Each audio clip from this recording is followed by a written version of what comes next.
మెదక్ జిల్లా చిలిపిచేడ్ మండల కేంద్రంలో గంగమ్మ ఉత్సవాలు ఘనంగా నిర్వహిస్తున్నారు. ఉగాది పండుగ సందర్భంగా నిర్వహించనున్న గంగమ్మ ఉత్సవాల్లో భాగంగా బుధవారం బోనాల ఊరేగింపు కార్యక్రమం నిర్వహించారు.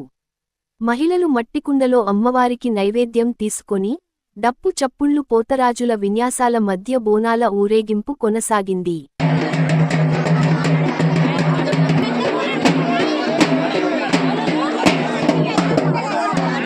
స్థానము అమ్మవారి పూజలు, రేపు అమ్మవారి లగ్నము, భారీ ఎత్తున ఇక్కడ బోనాలు తీయబడింది. అందరూ ఊరందరూ చిన్న పెద్ద గ్రామస్తులంతా అందరూ ఊరందరూ కలిసి మన ముత్రాజ్ సంఘం కూడా గంగమ్మ దగ్గరికి వచ్చి ఘనంగా బోనాలు వేసి అమ్మవారు లగ్నం చేసి గంగస్నానానికి వెళ్ళి గంగ పూజలు కట్టి బోనాలు ఇట్లా అమ్మవారు బోనాలు తీసుకొని అంత పాడి పంట గొర్రె మేక మంచిగా ఉండదని గ్రామస్తులు కూడా అమ్మవారు ఏడుకొని అమ్మవారు అన్ని బోనాలు ఆరోగ్యం చేసి మెదక్ డిస్టిక్ అయిన చిత్తూరు మండలం చిత్తూరు గ్రామంలో ఈ గంగాభవాని జాతర mandal and Chittoor village Medak district Chittoor గ్రామంలో బోనాల పండుగ గంగాభవానికి 1వ తారీఖు గంగా స్నానం చేయటం, 2వ రోజు బోనాలు, 3వ రోజు గంగమ్మదేవి కళ్యాణం జరపబడును.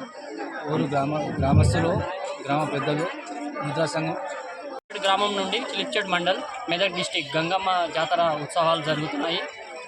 2వ తారీఖు బోనాలు, 3వ తారీఖు దేవుని కళ్యాణము. ఈ ముదిరాజు సంఘం ఆధ్వర్యంలో ఈ జాతర బ్రహ్మాండంగా లైటింగ్ అలంకరణ చేసుకొని ఈసారి పెద్ద ఎత్తున జరుపుతున్నందుకు చాలా ఆనందంగా భక్తులందరూ కూడా ఇంత పెద్ద ఉత్సవాన్ని ఇంకా ముందు ప్రతి సంవత్సరం ఇంకా ముందు డెవలప్ కావాలని కోరుతున్నాను. ఇంత మంచి అలంకరణ చేసిన